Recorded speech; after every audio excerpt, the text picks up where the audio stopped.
നമസ്കാരം. പട്ടാമ്പി ജോബ് മേളയുമായി ബന്ധപ്പെട്ട് ഒരുപാട് സംശയങ്ങളാണ് ഓരോരുത്തരും ഓരോ ദിവസവും ചോദിച്ചുകൊണ്ടിരിക്കുന്നത്.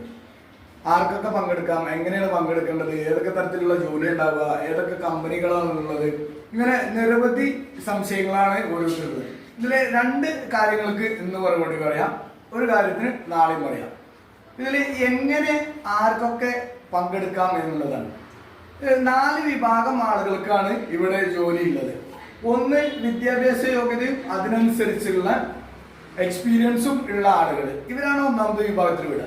രണ്ടാമത്തെ വിഭാഗം എന്ന് പറഞ്ഞാൽ വിദ്യാഭ്യാസ യോഗ്യതയുള്ള ഫ്രഷേഴ്സ് ആയിട്ടുള്ള ആളുകൾ, അവർക്കും അപ്ലൈ ചെയ്യാം.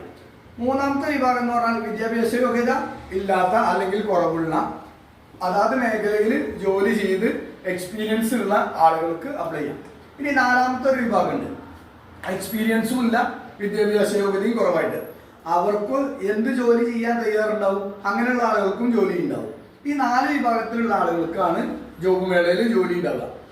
ഇനി ഏതൊക്കെ തരം കമ്പനികളാണ് എന്നുള്ളതാണ്.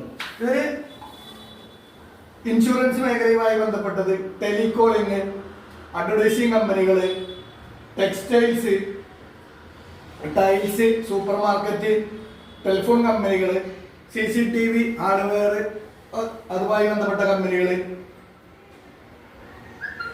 സ്പോർട്സ്, FMCG, അതുപോലെ തന്നെ മൈക്രോ ഫിനാൻസ്,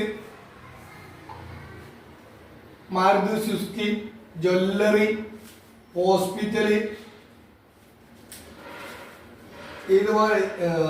ഇതുമായി ബന്ധപ്പെട്ട് ഈ ഒരു രീതിയിലുള്ള ഏകദേശം ഒരു 40ഓളം കമ്പനികളാണ് ഉള്ളത്. ഇത് ഏതൊക്കെ കമ്പനികളാണ് എന്നുള്ളത് നാളെ നമ്മൾ അനൗൺസ് ചെയ്യും. Okay, thank you.